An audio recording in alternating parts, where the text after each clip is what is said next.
Alright, well, we got a new roof installed over the weekend. They were going to come out on Saturday and finish up on Sunday, so I didn't get a shot since they didn't show up on Saturday, but they came in and busted it all out on Sunday one day while I wasn't here. I was really surprised. They did a great job, great cleanup. We only found a little handful of nails that they missed. They tarped everything. Very, very good job, best I've seen. We went with architectural shingles over the 3 tabs. That's just my preference, and I just think they look a little bit better as a personal opinion. So we spent a little bit more expense there on the look. I'm at the point now where I'm actually cleaning the house with a pressure washer. I'm trying out a Zepp product, which is a house and siding wash. I've got it soaking right now on this side, but I'll give you a before and after on another spot. Okay, here's a shot I'm getting ready to tackle. This is actually one of the dirtier spots in the house. You can kind of see how dusty and dirty everything is. So I'll pre-wet it. I'll soak it down with a chemical, let it sit for about 10 minutes, and then rinse it off, and we'll see what we come up with. I can see right here somebody had leaned something up against the wall and spray painted it white. I may have to try to use some thinner or something to try to get that off, but that's what we're working on. Alright, well, I've got this piece cleaned here. That Zepp cleaner does a pretty good job. I wouldn't call it a miracle cure. I had some scuffs and things I had to get in there with some Simple Green and a Scotch-Brite pad to get them off. I've got one hole I've got to address there, but all in all, it's still drying. Did a pretty good job. Looks a heck of a lot better than what it did for sure. Very respectable now. Shutting down for the day. Got it all washed. Hard to tell in the video, but it looks much better. Alright, well, we've got a drywall finishing crew. I guess they're out to lunch. I just showed up. They worked on Saturday and they're at it again today apparently. It's starting to look a lot more respectable with getting all the seams filled up, patches and whatnot. This wall's getting a skim coat to cover it. We're actually going with a level 5 finish, so it's smooth walls, perfect finish. You know, you pay a premium for that, but that's my preference over a knockdown texture. It's just me, so we're going that direction. All right, well, while the drywall crew is inside doing their work, we're forced outside, so we're actually painting all the soffit and fascia and business around the house that we haven't touched yet. I've already painted a fair section on the other side, but I can't show it because the neighbor is babysitting dogs, and every time I open up my mouth they start barking like crazy. So we're just freshening this up with some lighter paint to match all this right over here. Alright, just another little update on the drywall progress. They've been in here finishing many days now, and they're starting to do their sanding and punch out, finding all their blemishes and low spots and whatnot with a light, circling those to come back and correct all of it. The entire ceiling has been skim coated. It was really wavy originally. It's all nice now. They're not quite finished doing their sanding on that. This was the area way back where we had this soffit right here that I took out along with the wall for the new pantry. If anybody's still following me, you'll know what I'm talking about. One spot here they've got to correct. Like I said originally, when it was finished out, you would never have known it. It's hard to tell the difference unless you're here in person, but we're still painting soffit, fascia, trim, this, that, and the other. Got all this beam and everything painted up under here. This cathedral area, all been painted. Alright, well, my wife's been doing the high work up here. Coming down here, maybe you can see the color difference. It's just really freshening up the house. Painted the vent. She's working her way down. I'm getting ready to start and go up and meet her. But I've been getting a material list ready for this garage door opening. It's got some issues with it. One, the paint's peeling off. But I don't know if you can't see it, but there's a big gap right here on the top of about 1/2 to 3/4 of an inch. Where it's not there, and it's not sagging. The old siding did come down, but for some reason this board was not put all the way down on top of it. So I dug all that old dried caulk out, and rather than try to fill that in, I'm going to kill 2 birds with 1 stone. Instead of working my tail off to get all this prepared and scraped, because there was no primer on it, it's kind of just peeling up, I'm going to go up here a ways and I'm going to cut this all the way along there, take that whole board out, and I'm going to put a new one in. Then I'm going to put a cap up to cover that gap, and then I'll let it rest on the top, and then I'll have a nice thin gap that I can caulk right there. So I don't know if you can see how it's just kind of peeling off. No primer, Here's a prime example. I pretty much just lightly scraped all this and just peeled it all off. So we'll address that. It'll give the door a little bit more flair, the house itself. And then also, this is not uncommon, but there's no trim between here and here covering the gap between the drywall. I'm not sure if it's showing up. I can't see in my viewfinder. So once I take the door off, a friend of mine's in the overhead door business. We're going to tackle this together. I'll put a trim strip up and it'll extend up to hold the support bracket up there. And then after it goes across, I'll put one that goes up in the middle to support the... Well, alright, here's a quick shot of the finished garage door. Some wood replaced, some scraped, primed, painted, done deal. Turned out pretty good. Hopefully that makes sense on what I was trying to explain about putting that little header strip across the top there.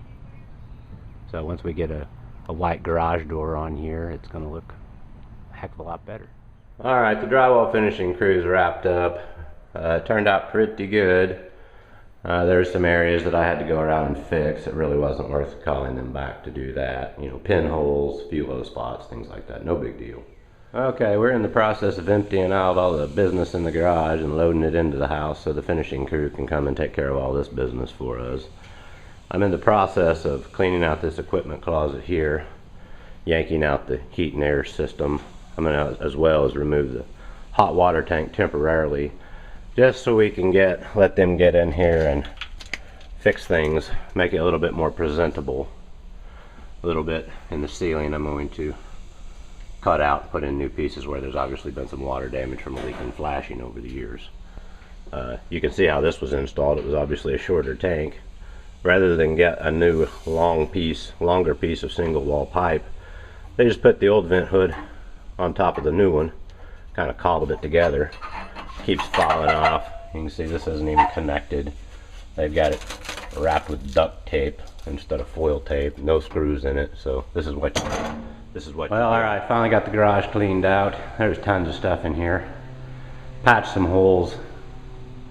Went ahead and embedded the tape, let them finish the rest. There was a ladder access here that went up the wall. Boarded that up with a piece of drywall. They've already got a pull down here, so that was unnecessary. Got the heat and air unit, hot water tank pulled out. Uneventful. I did have to replace part of the ceiling up here and cut a new hole for my flue pipe. And then on this one, you know, this is double wall vent pipe, so it really should have an inch of clearance around it. This was actually touching. Inch of clearance on double wall, 6 inches on single wall. So just patched a few things here and there and getting ready to power wash the floor, see if we can make it a little bit better and see what we need to do. Alright, since I had the pressure washer out, I'm going to go ahead and work on this driveway a little bit. I'm going to go from this to this, just with straight water. Fast improvement there. Alright, well here's a quick shot of the drive. It's about half dry. Looks tons better. Took about a half hour to do that. Well, alright guys, the garage floor is as clean as we're going to take it. It turned out to be quite the ordeal. This is more so for my future reference because I tried a bunch of different combinations of things until I found the one that worked the best. So I'm just going to describe what I did here. First and foremost, I just went through with a power washer and cleaned it all off. Just to kind of reveal what I was working with. There was tons of paint, spray paint, paint drips, splatters, spills, you name it, it was on here. For those areas we came in with a water-based paint stripper, put it on there, cleaned it off, no problem. Cleaned it up again. Wasn't really making it with everything else we tried, cleaners and whatnot, so I did a phosphoric acid wash on it at a 1:4 ratio, and that really did help it out. Cleaned it off, and then we were left with kind of this white chalky residue from the etching process, and tried several different things to get it off, and what we found to work the best was just cheap, inexpensive, straight white vinegar. Put it on there and just kind of scrubbed it with a nylon bristle brush, hosed it off, no pressure washer, and that took care of that. So if anybody can answer me this question, I think I find it a little bit odd. See all these dark places around the cracks? Every crack is like this. It didn't clean up. I don't know why they would look this way. Hopefully that shows up. Maybe the fill underneath kind of wicking up and going out and staining the concrete. Who knows? If you guys have any information on that, let me know. I'm just curious. I can't get rid of it. But all in all, I'm now going to cover this thing up so we don't get a speck of drywall mud on it while the guys come in and do this. I did it in this order because being in here with a power washer and whatnot, I didn't want to mess up any of their work. So I'll cover it and it'll remain clean for the rest of the process. But all in all, it turned out all right. All right, well, the finishing crew has come and gone. Got the garage straightened out. Looks pretty good. I've got to do a little bit more work in this closet. It doesn't matter all that much, but it is going to get painted out, so I'll correct a little bit where they didn't spend much time and move on. All right, well, I'm not satisfied with the ceiling, so I'm having them come back to fix it. It's hard to see, but they're hard lines everywhere, where things aren't feathered together. It's not flat. They did great everywhere else except in here for some reason. And it starts off about right here in the hallway, and it just kind of cascades out. It's nighttime now, so you really can't see it. And it was even kind of difficult to see until I dusted everything off. But you know, it doesn't look good. You know, and I showed it to him, and he's agreed to come back and work on it and fix it. But I'm kind of thinking that the level of expectation that I have, I'm not going to get, regardless of how much money I paid or would pay. So I think I'm going to get as much labor out of them as I can, and then I will fix it and finish it myself. Okay, well, I've been making new drawers for the cabinetry. Main reason is the old ones, I've got them kind of busted out over here. That's MDF sides, backs, and Luan on the bottom. So I'm making them out of a birch of various thicknesses. Very simple construction, nothing too extravagant. I just ran a dado in here for the new bottom, made the fronts, the backs, no special joinery, just gluing and stapling. Attacking it like that. These are the ones I've already glued up. I've got some still yet to do.